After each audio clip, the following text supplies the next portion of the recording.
Hola, muy buenos días, muy buenas tardes, muy buenas noches. Mi nombre es Daniela Hernández y tengo el gusto de presentarles hoy el segundo video de contenido de Eterno Retorno, hoy con el tema ¿debemos matar al hombre, a Dios y a la moral para alcanzar nuestra voluntad de poder? Es decir, ¿debemos prescindir de la existencia de un Dios y de las leyes éticas y morales que nos impone la sociedad para alcanzar nuestra mejor versión? ¿Pasar de ser hombres a ser superhombres? El tema de hoy tiene como base al filósofo alemán Nietzsche. Este video se va a dividir en tres secciones. La primera va a ser una contextualización rápida, la segunda el desarrollo de las ideas principales de Nietzsche y la tercera las conclusiones o la síntesis. En este punto es importante mencionar, a manera de contextualización, el periodo de la Ilustración que se dio en el siglo XVIII. En este periodo, Dios deja de ser el centro del universo para esta vez convertirse el hombre en el centro de ese universo. La razón pasa a ser el peso fundamental para entender nuestra realidad. El periodo de la Ilustración fue fundamental para la Revolución Francesa. En la Revolución Francesa ya hablamos de un ser que tiene derechos, de un ser que tiene libertades. Aparte de esto, gracias a la Revolución Francesa, nacen diferentes corrientes filosóficas que hasta el día de hoy tienen influencia en nuestro pensamiento. Algunas de ellas son el positivismo, el materialismo y el vitalismo. Para el primer tercio del siglo XIX, la filosofía y el estudio del ser se concebía de manera idealista. Uno de sus principales representantes fue Hegel. Resulta que para este tiempo, la corriente filosófica positivista sugirió que el ser humano estaba abusando del idealismo para tratar de entenderse a sí mismo. Por lo tanto, era necesario que cualquier tipo de conocimiento científico o filosófico se sustentara en el método científico. Es decir, hay que analizar hechos reales, verídicos y que puedan ser comprobados por la experiencia. Paralelamente, también surge el materialismo, que su gran representante fue Marx. Habla acerca de que nuestra realidad última es lo material. Es decir, se da un quiebre completo en cómo se venía dando la filosofía y el entendimiento del ser. Murió en ese momento la filosofía metafísica para darle paso a un mayor peso a la ciencia. Cualquier conocimiento era válido si se podía sustentar en el método científico. Sin embargo, a finales del siglo XIX surge un nuevo movimiento que se llama el vitalismo. ¿Cuál fue su máximo representante? Nietzsche. ¿Qué dice el vitalismo? Que más que la razón tenemos que analizar qué es lo vital para el ser, qué es lo natural en el ser. Este movimiento se trata de una serie de filosofías que lo que buscan es oponerse a la razón. Son considerados los irracionalistas, porque esta corriente sugiere que la razón no es la única facultad que tiene el ser humano para comprender su realidad. También existe la intuición, el instinto, el inconsciente. De modo que Nietzsche sugirió que le parecía exagerado atribuirle tanto peso solo a la facultad de la razón en el hombre. Pero también criticó al idealismo, porque la base del idealismo para Nietzsche y una de las grandes dificultades que generaba esto era que al imponer un mundo más allá, se le perdía el valor a la propia existencia, a nuestra realidad. Es decir, el ser humano iba a pensar que no es dueño de su propio destino, sino que agentes externos son la autoridad para él, perdiendo su propia autonomía. De modo que Nietzsche genera una crítica a la moral establecida, a la religión cristiana y al judaísmo, a la filosofía tradicional, y lo que busca es, con estas críticas, darle muerte a Dios. Para generar este tipo de conocimiento, Nietzsche utiliza un método, el método de la genealogía.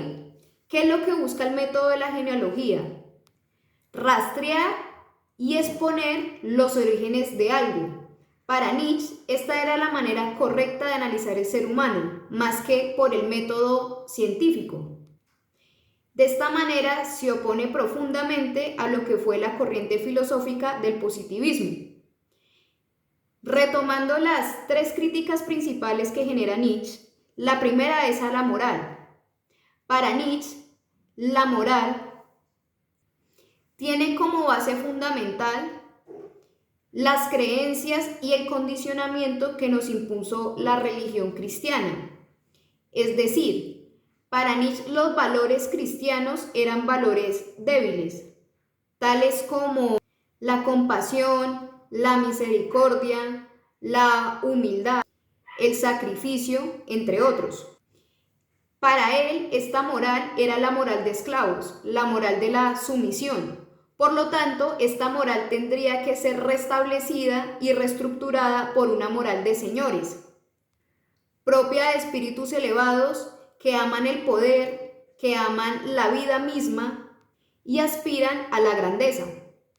La segunda crítica principal es la crítica a la religión, puesto que la religión nace a partir del miedo, de la angustia existencial y de la necesidad que surge de la impotencia del hombre en sí mismo. Por lo tanto, la religión lo que representaba para Nietzsche era la incapacidad de hacernos cargo de nuestro propio destino. Y la tercera crítica fundamental es a la filosofía tradicional. Para Nietzsche, lo que hizo Sócrates de decir que la razón era igual a la felicidad estaba mal. Para él, la razón no es virtud, sino que la felicidad es igual al instinto, es igual a la esencia, a dejar salir de nosotros nuestras fuerzas primigenias. Y también criticó a Platón por hablar de un mundo ideal, un mundo abstracto, que dio paso a la creación de muchos tipos de religiones que hablan acerca de un más allá, restándole importancia a este momento, restándole importancia a nuestra tierra, a nuestro mundo, a nuestra realidad que podemos ver con nuestros sentidos, sentir con nuestros sentidos. De modo que lo que buscó Nietzsche con estas tres críticas principales es destruir completamente todo el condicionamiento que hasta este momento el ser humano ha tenido.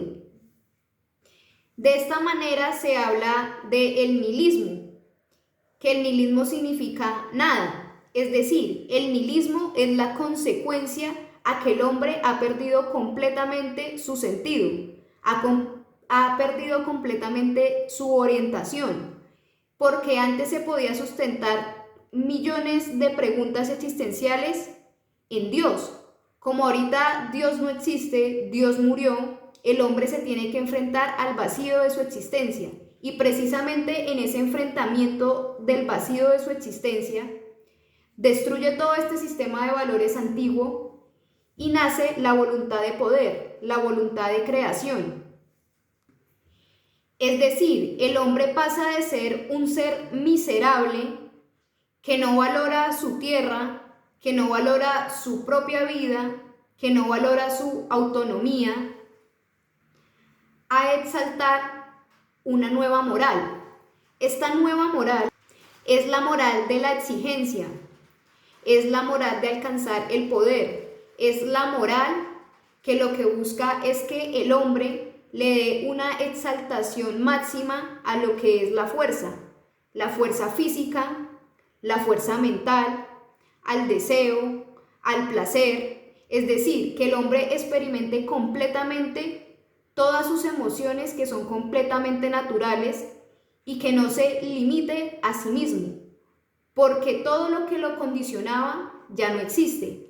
Esto debido a que se le dio la muerte a Dios. En el libro Así habló Zaratustra, Por medio de una metáfora, Nietzsche nos muestra cómo es el proceso de evolución del hombre para llegar a ser el superhombre. ¿Qué es lo primero que menciona? 3 personajes. El primero, el camello. ¿Qué es lo que representa el camello? El hombre que soporta las cargas, el hombre que se arrodilla ante un Dios que es superior a él, el hombre que se arrodilla ante la ley moral. ¿Cuál es el segundo paso? El león. El león es el hombre que destruye completamente todo ese sistema que lo condicionaba. Y el tercer y último paso es el niño, el cual simboliza al superhombre, al hombre que esta vez tiene la voluntad de poder, que es la voluntad de creación, que es la voluntad del dominio, la voluntad de la fuerza, la voluntad de vivir, porque esta vida es lo único que tenemos y es lo que más tenemos que apreciar. ¿Cuáles son las principales características del superhombre o las principales características a las que nosotros deberíamos aspirar a llegar? La primera es el ansia de vivir, de satisfacer nuestras necesidades físicas, de satisfacer nuestras necesidades mentales, de aspirar al poder, de aspirar a la grandeza, a la rebeldía que genera la fuerza, a ser completamente libres y autónomos.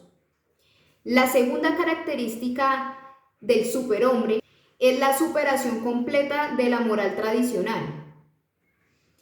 En esta sociedad que Nietzsche cree, la igualdad no existe y es propicia la jerarquía, porque para Nietzsche la igualdad lleva a una moral de rebaño. Esa moral de rebaño hace que una gran masa de personas actúen y piensen de manera similar porque un ente exterior, una autoridad exterior, les muestra y les ordena cómo vivir, cómo sentir, cómo comportarse. Otra característica importante es que el hombre es completamente terrenal, es decir, el hombre es fiel a la tierra y ignora cualquier tipo de creencia religiosa que tenga que ver con algo trascendental, algo que va más allá de esta vida. Porque la fidelidad a la tierra lo que permite es que nosotros tengamos la plena conciencia que esta vida que tenemos en este instante es la única realidad que existe. No hay nada más. No hay algo donde trasciende un cielo, un infierno. Simplemente en esta vida existimos y en esta vida morimos.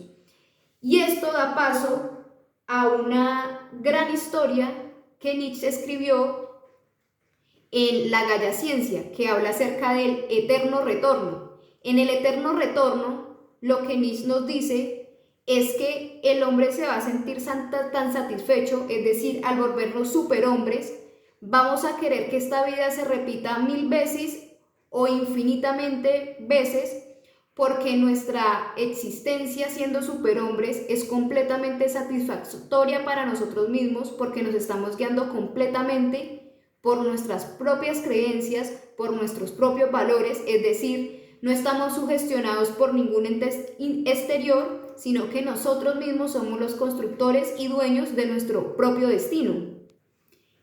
Entonces, a modo de conclusión, nos podemos preguntar, ¿es necesario que el hombre deje de creer en Dios o en seres del más allá para que se haga cargo de su propio camino, de su propio destino, de su propia vida? Es decir, para que no le dé la responsabilidad de su existencia a agentes externos, sino que asuma su existencia como una carga y una responsabilidad que es propia, que si su vida quiere que sea mejor, si su vida quiere alcanzar otras condiciones que le faciliten o que le hagan sentirse pleno consigo mismo, la única persona que lo puede lograr es usted mismo o yo mismo. No existe ningún otro tipo de ser o ente que nos pueda salvar o que nos pueda orientar. Por lo tanto, toda la responsabilidad de nuestra existencia cae sobre nuestros propios hombros. ¿Ustedes qué opinan al respecto? Muchísimas gracias por ver este video, espero que les haya gustado mucho, estaré atenta a sus comentarios, a sus reflexiones y espero que tengan un hermoso día.